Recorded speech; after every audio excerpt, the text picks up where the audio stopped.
Well, welcome back to another edition of StalkTalk. I'm Todd Martin, along with my colleague Catherine Frans, and seems like it's been a while since we've done this, Catherine. It has. It has been quite a while. We've been running the sponsorship podcast from the annual conference, here and there, and so that kind of allowed us to, I guess you can say take a break. But I've missed it, so I'm glad we're back. I've missed it too, so we're not going to do that anymore. We're just going to No, jump in and have to go in and keep doing this regardless of all that stuff. perfect. So let's see. I am not in Fayetteville, Arkansas this week. I am in Montana, and I look junky because I did go fishing this morning. But got back in time, just in time to do Stalk Talk, and I'm trying to rezip my shirt over here. Screw it. We'll leave it alone. Got back just in time to do this edition of Stalk Talk, and I am thrilled to say that we are joined by Elizabeth Burns-Thompson, or EBT, as I understand, from Mhm. the Modern Ag Alliance. So, EBT, welcome. Thank you, Todd and Kat, for having me on today, and appreciate IPSA's partnership as part of our initiative too at Modern Ag. You bet. You know what? It took us a little bit of time to really get involved with Modern Ag. And, when we really sat down and started looking at the problems and everything that Modern Ag is addressing, it became a real no-brainer, especially for us looking at our own constituents and the dangers that are sitting out there. But, what we're going to be talking about today is going to be glyphosate. And Roundup and some of the actions that are going on nationally. I think everybody that is going to be listening to our podcast knows that there have been innumerable lawsuits against Bayer today with regards to glyphosate, and they're coming out in multi-million-dollar judgments in a lot of cases. Bayer, I know, has prevailed in some, but I think that what we want to talk about today is to really drive down into what Modern Ag Alliance is doing and kind of the what I'm going to call the truth behind the screen of the lawsuits, which I think that people have a wrong assumption about what's going on there. So why don't let's just start out kind of level set. Can you tell us a little bit about Modern Ag Alliance?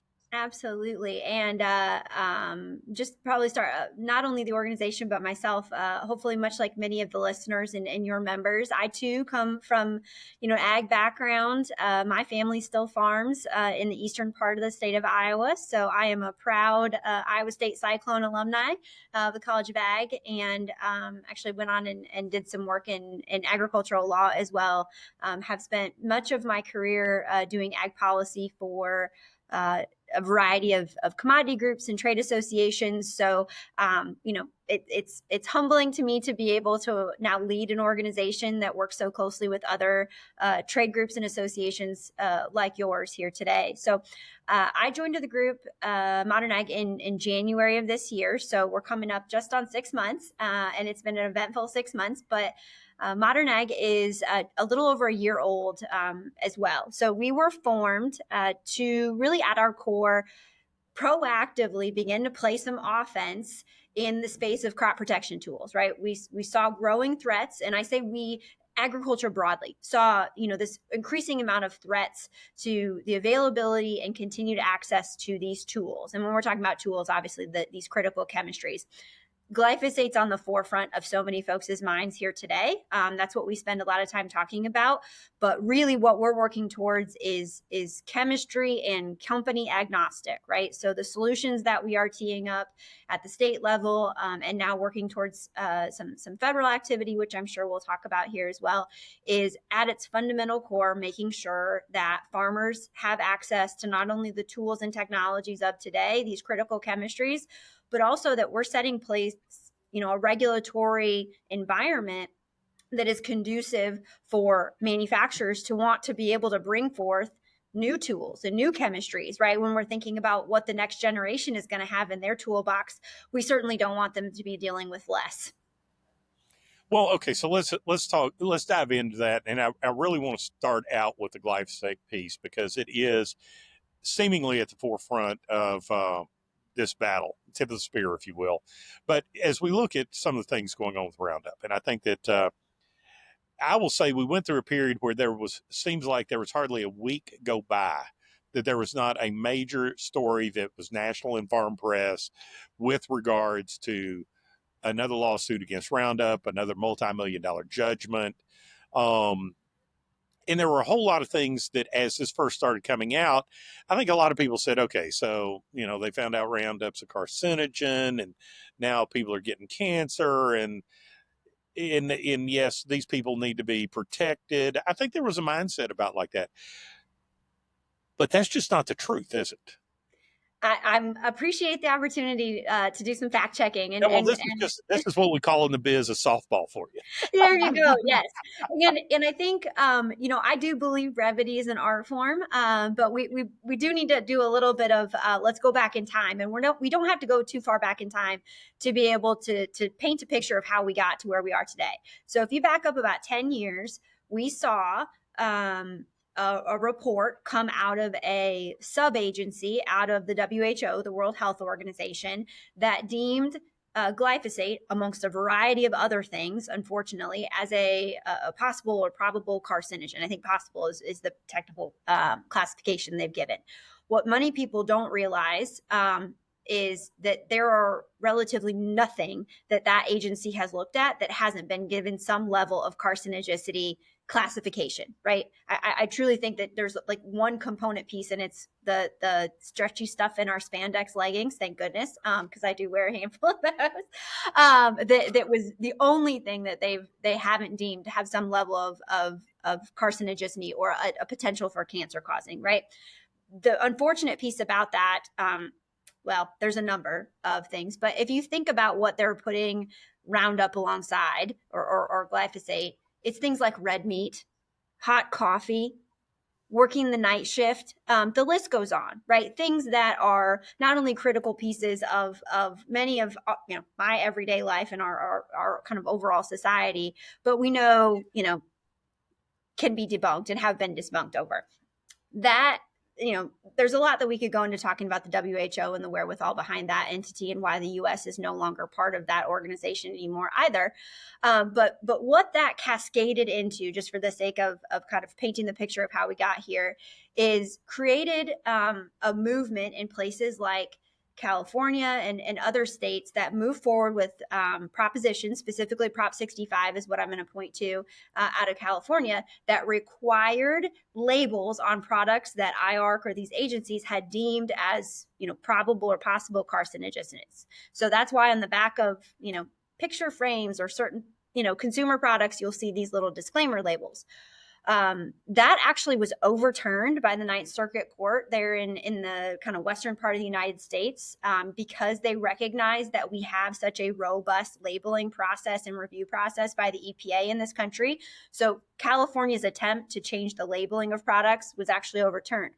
What that unfortunately opened up, though, was a legal loophole, or so the legal community thought, to be able to try to cast a shadow of a doubt about how we do labeling and review of these products, moving forward. And that is really where the onset of litigation started to transpire and has had a groundswell since then.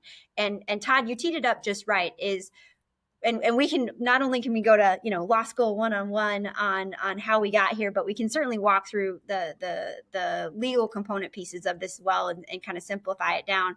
But most of this litigation, if not nearly all of this litigation, is focused on the question of what is or is not present on a label.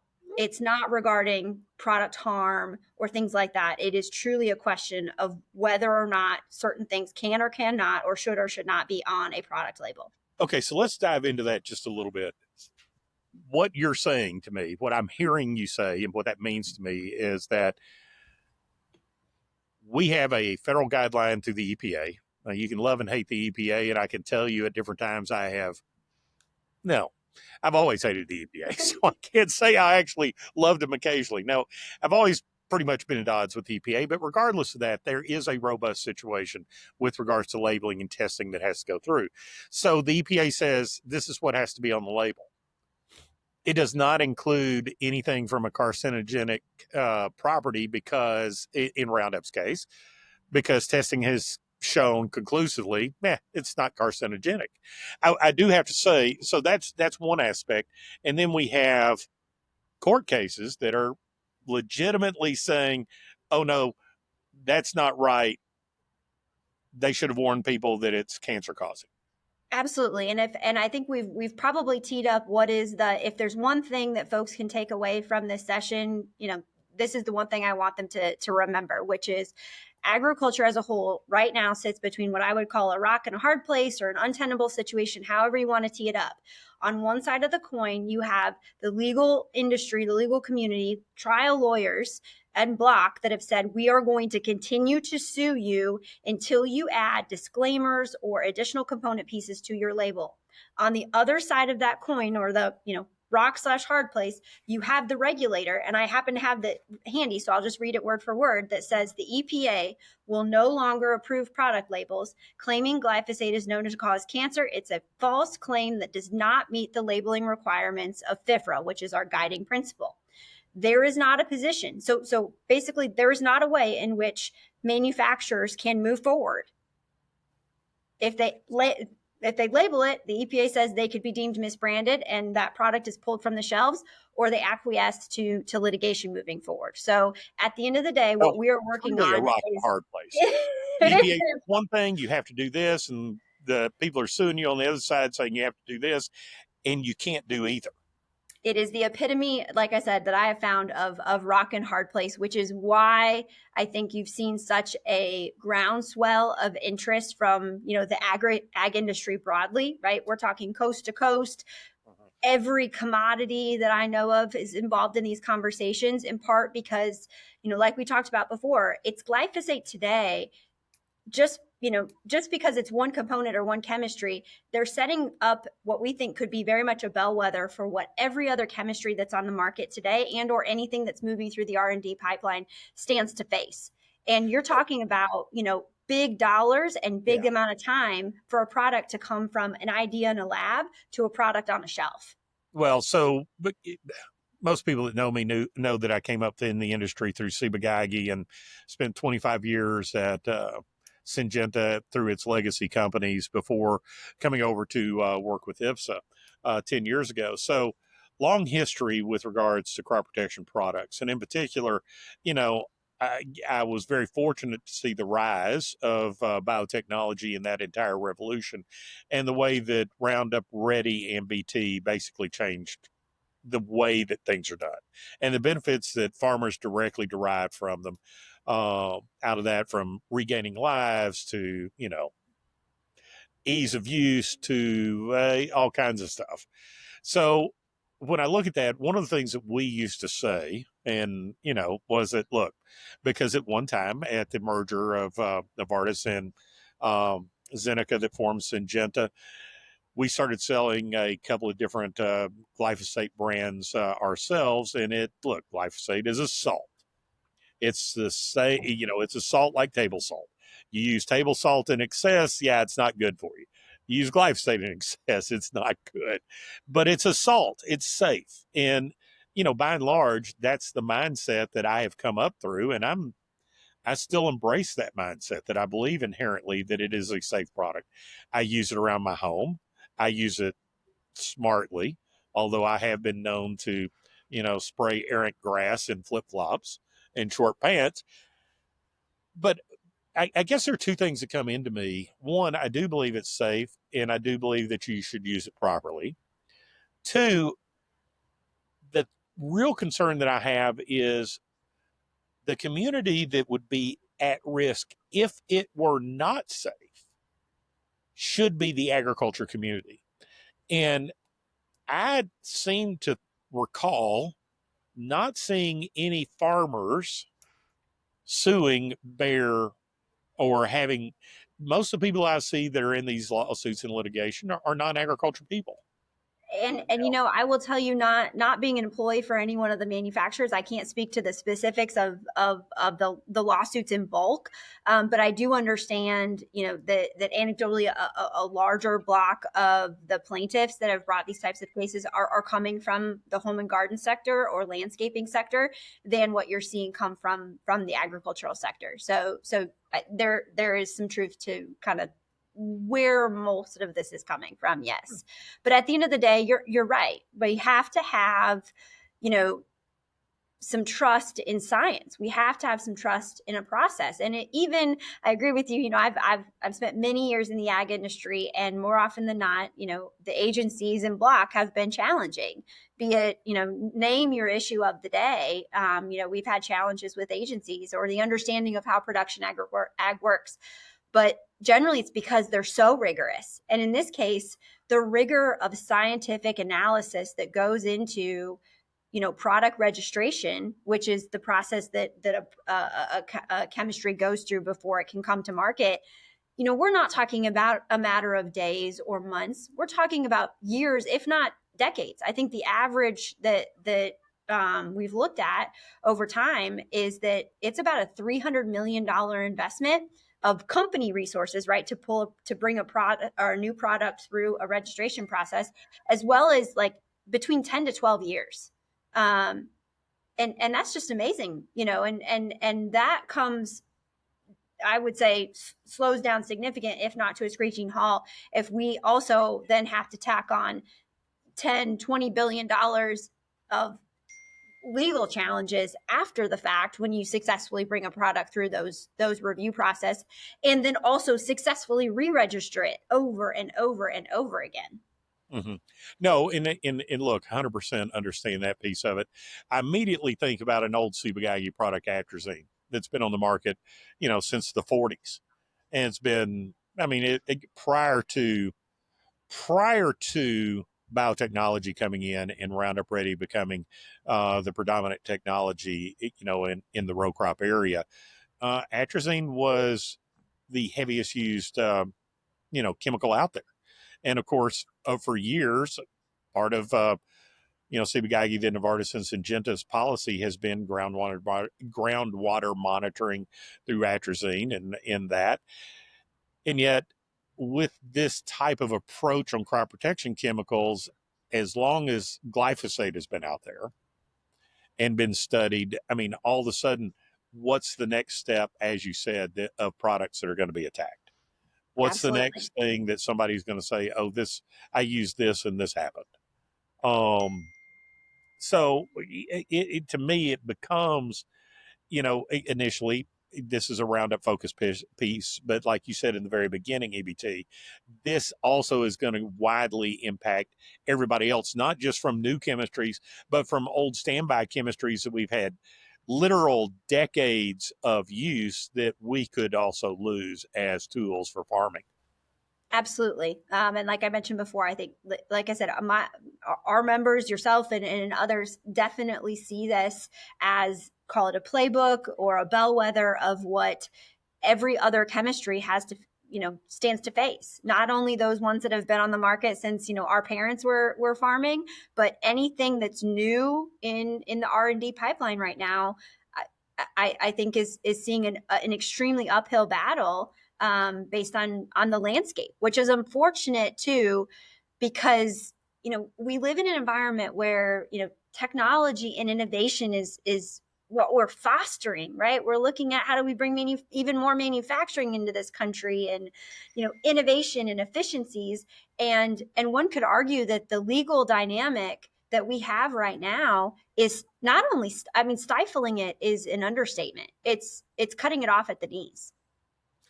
So let's change gears just a little bit here.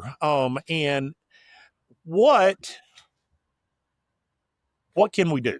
Modern Ag Alliance has been very involved. I know that we have written one article, to our membership with y'all's help, and thank you for that. Mm-hmm. But how do we get the messaging out? But just beyond the messaging, concretely, I know that Modern Ag Alliance has backed some state regulations and bills that have gone through several different states with regards to, I'm going to say truth in labeling, but that's not quite it. Uniformity of labeling mm-hmm. at the federal level. Can you speak to exactly what is being done? Absolutely. And I think a key piece of this, like we talked about at the onset, is we want to play some offense. I think in all too often we wait until we've lost a product or we've lost access to a market or we've, something's been taken away to try to fight to get it back. And I think this is an initial set of agriculture saying, we're not going to wait until these products are taken away from us. We're going to start proactively working on, playing offense. And so that is really what we have been working to do at the state level thus far, and growing into some federal efforts. So you mentioned we proactively have worked on some legislative solutions. Regulatory clarity, labeling consistency. They've come by a lot of different names. At the end of the day, it really is consistency and clarity on labeling. Unfortunately, I hate using the opposition's terminology, but these have been also misbranded a lot of different other things, and they are truly not removing responsibilities or any type of indemnification. And I want to take a point to be able to, we're going to take your listeners to a 60 seconds of law school 101 that I think is important to be able to. Now, I do have to ask, since you are a lawyer and you mentioned ag law. Yes, Surely I am. you know my good friend Harrison Pittman at the University of Arkansas in the Ag Law Center, right? I have known Harrison since I was a student in law school. I did an internship with the Ag Law Center back in the day. Oh, So you're kidding. Did you really? yes, sir. Yes, sir. Him and the Rumleys, Beth and Rusty down there, they have a fantastic team at the center. So I think very highly of them. Well, that's tremendous. They're good friends. So I you said ag law. I figured, okay, yeah, there's got to be a connection here. Absolutely. And so just for the sake of kind of a foundational building block, and this is an important concept, regardless of whether we're talking about pesticides, tractors, or the chairs that we're sitting on, or the pen that's in my hand right now, right? Any manufacturer has three basic responsibilities under products liability, which is what we're talking about when we're working on these legislative solutions. And that is, one, you must design a safe and effective product. So you must, it must do what it's intended to do, right? This pen better write, and it better do so without, exploding all over my hand, right? That is one leg of that stool. And if you don't do or upstand to those responsibilities, there's a cause of action. And when I say cause of action, a pathway to the courthouse to be able to be made whole, right? Second responsibility, you must manufacture something according to those design standards, right? So I designed it to do what it needs to do, and then I actually made it according to that. So if the manufacturer of the chair that I'm sitting on decided to put 3 bolts in it as opposed to 4, and I fall down, there's a cause of action for that, right? That's the second leg of that stool, independent from any of these others. The third leg of the product's liability stool, or the third responsibility of every manufacturer, is you must label or warn of known or inherent dangers, right? So if, there's probably a sticker on this bottom of this chair that says, don't lean back too far, or don't lean back at all, right? That's not the intended use. Or, don't leave this pen in a hot environment, the ink might explode. So, things like that. Those 3 legs of the stool, 3 responsibilities, exist the same today as they would after all of our solutions are put into law. What we are narrowly focused on is that third leg of the stool, right? What is the standard, or how does a company satisfy their responsibility around warning labels? The other 2 pieces remain unchanged, right? A company still has the responsibility to have a product that's safe and does what it's intended to do. And they still must make it according to those design standards. The only thing that we're working on clarifying is what necessarily is or is not on a label. Okay, so you've gone to state legislatures, or there have been state legislatures that have taken action currently? Yes. So we've put forward corrective solutions. What state? Where are the states? We went into about a dozen states this spring. Everywhere from Montana to North Carolina, from Florida to Bismarck, North Dakota. We got very close in some places, and maybe not as close in others, but we did get a couple completely across the finish line I'm very excited about. So both the state of North Dakota as well as the state of Georgia enacted so far, right? There's still some legislators out there, legislatures, I should say, at this point, that are still considering some. But at this point, we do have 2 states that have enacted this, and it's been signed into law by the governor, and that is both Georgia and North Dakota. So they are really leading the example for, what I would argue other state legislative bodies across the country. And we're going to continue to have robust conversations with lawmakers, going into 2026.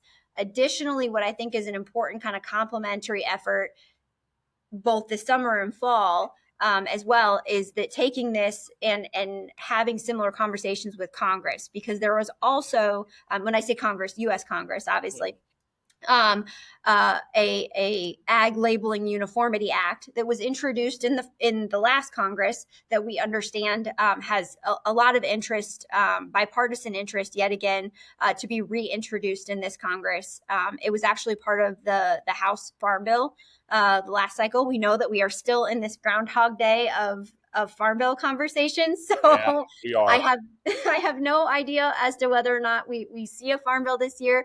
But we do know that obviously it got the attention and legs and wherewithal as part of that conversation last year. So we do anticipate to have some robust conversations about that, into this year. In addition to, I think something that's on the top of mind of a lot of growers, a lot of people in agribusiness, and a lot of consumers is, the MAHA, or the Make America Healthy Again report that we saw come out of DC just a few weeks ago, which I think rightfully so draw some questioning eyes from a lot, especially in the ag space. Yeah, I want to come back to that, but before we go to there, so two states that I did follow a lot, Missouri and Iowa, and proximity from Northwest Arkansas. Yep. Where do they currently stand? I know that I want to say in both they got very close. Is that kind of on hold at this point? Is it still progressing? What's the current situation, both Missouri and Iowa? Yep, both of those states have adjourned for this cycle or this session, but we did make it through a full body in each chamber. So, or I should say in each state. So we've made it halfway through the process, I guess you could say. In some states, like the state, my home state of Iowa, that allows us to pick right up next year where we left off. So we already have passage on the Senate, full Senate side. So we'll move into the House side and really focus on conversations there. The same could be said in Tennessee, where we made it all the way through the Senate, and we just have one more committee on the House side, as well as a House floor vote. So, I would say good policy sometimes takes time. I fully also recognize, there's a reason that this podcast is taking us, 30 or 40 minutes to work through, because these are not, They're not easy issues. they're not simple. They're not simple issues. As intuitive as it is, once you get kind of a broader understanding of the dynamics, they're new acronyms, they're new spaces. It's, legal complexities that need to be talked through and understood before you can get into those solutions. And those things just frankly take time. Well, and let's face it, it does come back to that very thing. If someone is assuming that these are happening because of health, it's these judgments are occurring because of labeling. Correct. It doesn't have anything to do with the other. It Yep. is about labeling. And that's, if the labeling were off the table, the outcomes would be different. So, that's when I look at this, and I think that that's the important walk away for me, is it is about labeling. And from that Absolutely. standpoint, that is something that can be fixed. One way or the other, it can be fixed, and it should be fixed. But, to just allow this unrelenting litigation to continue based over that issue is ridiculous. It is. And I think, I do think it's worth maybe taking a pause and saying, for those that have been affected by cancer or some of these other diseases that there's been conversations talked about in relation to products, like I want people to know very clear that it is important that we continue to have processes that people that are injured by products are able to be made whole, right? Mm-hmm. And if science evolves or something changes such that products are found to have caused harm, that there is still a process that individuals can be made whole. And that is not only important to me as someone whose family is involved in production agriculture, but also as someone that, is a member of the legal community as well. I think it's incumbent upon our legal system to ensure that we provide those pathways.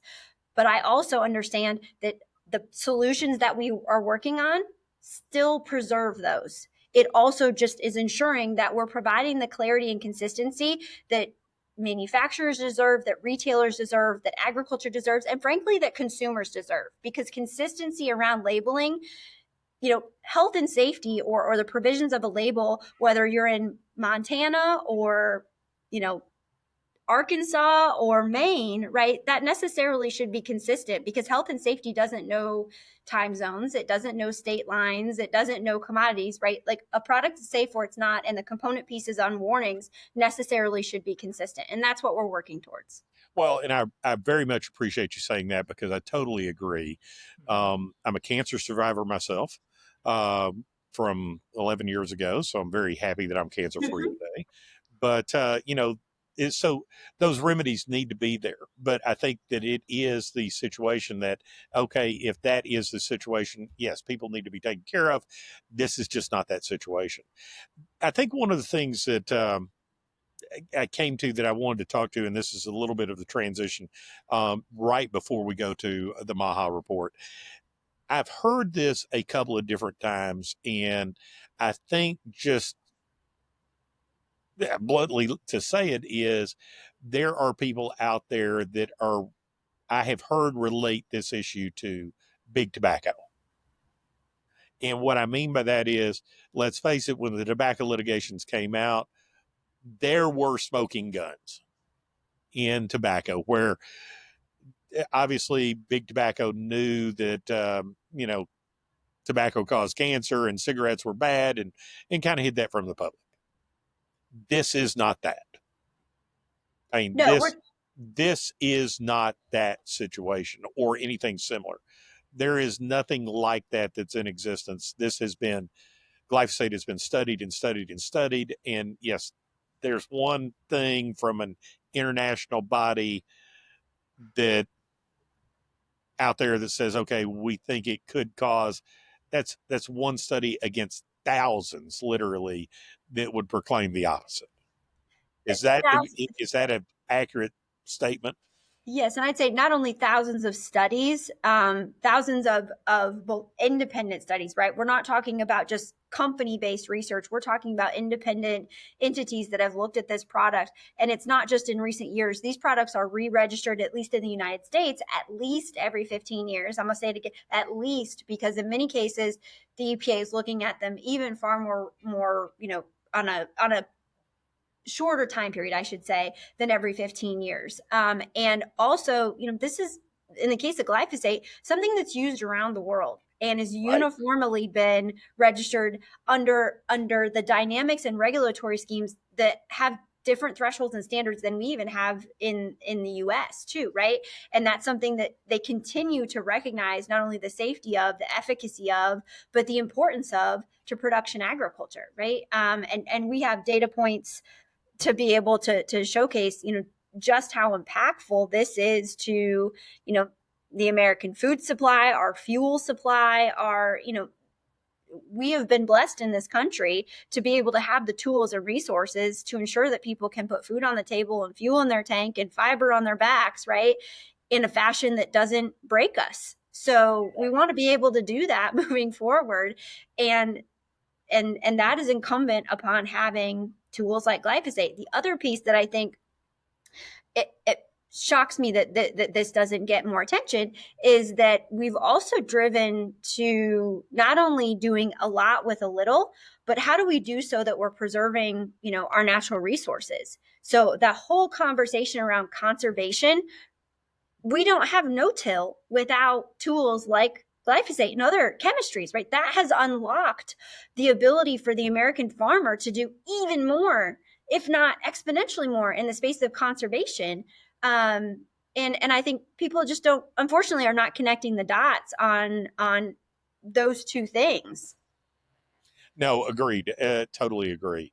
Let's move over to Maha. Modern Ag Alliance sent a letter, around the Make America Healthy Again report. IPSA signed on with y'all with regards to that. The report came out, and let's see. I guess the way I would say it is, from my perspective, considering RFK Jr., the report came out pretty much with exactly what I thought it would be, which is it's a clear attack on everything it felt like a clear attack to me on everything that we're doing in ag. And I don't know. You're much better versed than I am on this, so why don't you give us a little bit of a rundown and let's talk about really what we could do and what the potential impacts of this report are. I'd also like to know what your initial reaction was to when it came out. Yeah. So I initially I was waiting with bated breath, right, like many others, for the publication of this. I think you know, just from a foundation for those of the listeners that maybe don't know how this fits in the context or kind of the background behind this. So the president did sign, an executive order creating this Make America Healthy Again Commission, which is tasked with really two major kind of milestone pieces. We saw the first of that being with this initial report here a couple weeks ago. Yes, it's been 2 weeks. It feels like it's been longer than that almost, but we saw the initial piece of that, and their directive was to look for or evaluate factors on that are affecting child health crisis in this country. You teed it up very well, Todd. I think we all knew, throughout both RFK prior to being a politician. He is a trial attorney at his core. He, in fact, was part of the very first Roundup litigation. So I would have been very surprised to not see that mentioned throughout as his time as a candidate. He made it very clear that he saw pesticides as a problem. And that was echoed, I think, when we saw this initial report come out here a couple weeks ago. What gives me even more concern, in addition to the fact of how much pesticides are being put on the target within this 68-page document, is that this is just the first step, right? These are just an identifier of targets or factors. The second report that we expect to get in August is their tactics, or what their action steps are associated with that. So we didn't see, obviously in this, of what the administration necessarily wants to do about some of these things. We just know that the foundation that they're laying is that their eyes are on crop protection tools, specifically some of the chemistries that are most widely used in this country by Production Act. So, I think you saw broad ranging concern expressed from the ag community holistically that, the way we go about doing things in the ag space is being questioned, very deeply questioned. And I think there's a lack of, I shouldn't say I think, I know in this country, there's a lack of understanding of what we do, how we do it, and largely why we do it. And so many of probably your listeners are like myself in that we had the benefit of growing up on a farm and being around agriculture, right? We saw a crop go in, we see it come out in the fall. We've been around livestock. And so we just have an intuitive understanding of how and why and the tools, but most of America doesn't have the benefit of that. And so we're seeing that reflected, unfortunately, in the policy making. And I'm very concerned that the tactics then that will come out later this year will be bad. I can't think of another way else to put it. Well, and there's a piece here that I sit down and I think, again, that the dichotomy of the administration. On the one hand, the president has made it very clear that deregulation is in his agenda. And, with the moves that he's taken, and I'll take with Secretary Zeldin at EPA, they are deregulating and they are moving that direction. Now look at some of the things that are going on with APHIS and USDA, and they are deregulating. And I don't think that people in general have really understood how much regulation. We all think regulation, okay, well, it's done for safety features, but how much of it has really become just overburdensome to getting anything done. And I have to say, from my own experience, having dealt more with the more in the governmental areas over the last 5 years, I have been shocked at how difficult it is to get things done and using a common sense approach. So I bring that to come back and say, okay, it seems that Maha's only option is to overregulate everything under the sun, which seems to be very opposed to President Trump's overall view of the world from a regulation standpoint. So,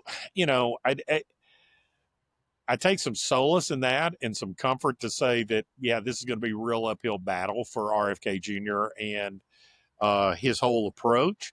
However, I'm also scared to death of what he might be able to bring forward. The ideas that I've heard him espouse and production ag, oh, we'll do this. And I mean, I don't think the world's going to be able to go to organic farming without a bunch of people starving to death. And, I've just grown up in this environment of production ag and seeing the modern tools that we have employed in production ag enable a productivity of farmers in the United States to be unparalleled in the history of the world. And so now what are we going to do? We're going to say, oh, well, all of these are bad. Starvation's bad too, from that perspective. Now, red dye number 40 or whatever it is. Yeah. Okay. Can we do without that? Catherine would say yes in a big I don't way. care about red dye. I was just testing it. But I do want to go back to this piece because this is the second time this week that I have had or been a part of a conversation of how the general public has no idea what agriculture does in this country. So, or even the world, honestly. So what are y'all doing, or what suggestions do you have to get that education out there? I mean, obviously talking is good, right? Doing things like this podcast or social media or newsletters. I mean, all of that's good, but it's almost like a battle that is so big. How do you even start to fight that? I think that it's important to say that you can be pro modern agriculture and pro Maha, right? Like you can want to be healthy and actively agree with so many of those things. And I think it's important that we continue to work towards, some of the key tenets and the goals. It's the tactics, right? And the tactics are shaped by having a broad understanding of, back to that point, of what, why, what, how, and why. And it's to your point, telling your story, but it's to members of Congress, it's to your state lawmakers, it's to your county commissioners. I think you just can't take it for granted that people understand how and why you do it that way, and frankly, why certain tools are important, because it isn't intuitive to not only the Joe Publics of the world, but the people that are making the rules or the regulatory environments that we're going to operate in moving forward. And Todd, to a point that you made a little bit earlier, I think the piece that stands out to me personally is that we've worked so hard in agriculture to build out the opportunity for consumer choice, right? If Right. Not villainizing, I'm not sure if that's actually a word. I might have made that up, but vilifying. That might be. Villainizing is I like it. That there is not necessarily like a right or wrong way, but we want you to be able to have the choice. And if there are certain things that you feel more comfortable, buying at the grocery store versus others, or at the fuel tank, or when it comes to, the clothes that you buy, choice is important. And that's a key piece of what this country kind of is predicated upon. Mm-hmm. And that is also what concerns me about, some of the pieces that's in this report, because it does feel like they're drawing strong lines about a right and a wrong way to farm, which will lead to a right and wrong food choice and things like that on things where, we want choice. I think, and to that point, I mean, it really and truly, I was, this was about a year and a half ago, and I was with two groups, and we were talking about an overall farm level program to initiate with farmers, and it happened to be around sustainability in this case. And I mean, carbon sequestration and everything else that farmers can do. And literally, this organization that was supposed to be farmer centric use terms like good farmers and bad farmers around farmers choosing certain sustainability practices or not. And I was stunned over this. And they continued through this entire meeting with regards to good farmers and bad farmers. And, that's a little bit of the concept that I see coming in here, from Maha, good farmers, bad farmers. That's just wrong. There are not good actors and bad actors in farming. There are farmers who make different choices for different reasons. And, we've got to respect that from that standpoint. So, yeah, I finally at this particular meeting finally stood up and said, okay, been in farming for a long time, been associated with farmers. I've never met a bad farmer. Good farmers, they're making choices. They may not be choices you agree with, but nonetheless, that it does not mean they're bad farmers. So, I think that's one of the areas that I see the public more who are uninformed about agriculture, which by and large is getting to be a whole lot of our public, even in our elected officials. I see one of the dangers around all of this stuff. They can be convinced too easily that, oh my God, we have to have it this way or else. They're just creating stuff that's bad for me. Well, there's always going to be a fear of unknown. I think it's an intuitive thing, that the unknown has a level of fear to it, and that is reflected then also in the production practices associated with our food system today. And so if you can counteract that unknown by educating. And so a key piece of what we've done at Modern Ag too, just to get back to kind of the foundational piece of the organization, I'd say about half of our work is proactively educating, be it social media ads or billboards, or print advertisements and things like that, or opportunities like this, where we can proactively be able to bring people into a conversation about tools and production practices, and frankly, have the opportunity to meet a farmer, so they can ask some of those questions of things. And I think, again, to your point before about, you can't take it for granted that people understand, how things work. They just don't. And I think so that not only do we have to educate those who don't know, but we also have to debunk all of the misinformation that's out there too, that spreads like wildfire.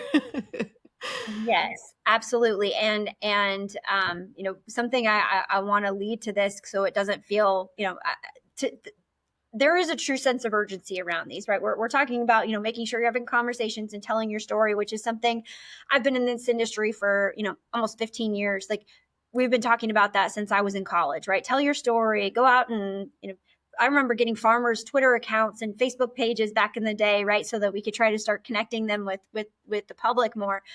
There is a real risk that if you do not tell your story and talk about the importance of why certain things are critical to your operation, that you will lose them. Mm-hmm. And I don't know how more clear to make that, but if you do not stress how important things are, they go away. In fact, my grandpa used to tell me, if you don't take care of it, it'll go away. This is what he would say, to brush your teeth, right? If you ignore it, it'll go away.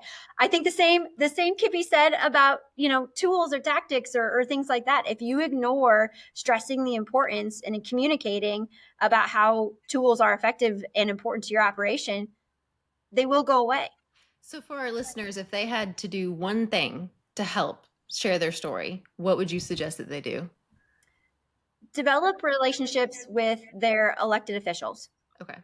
At any level of the ladder, and make sure that they see that those officials see them as a resource, so that when you have things like the Maha report, or when you have things like state legislative proposals, that relationship's intact, and you can very easily say, we need you to work on this, because this is important not only to my farm, but every farm in your district, and frankly, everyone that eats. And last I checked, that's everyone. Yeah. yeah, and that's exactly right. It's important to everyone who eats, which I love. So it's very important to me. EBT, one last question as we're trying to get in here, and it kind of plays along with what Catherine just asked.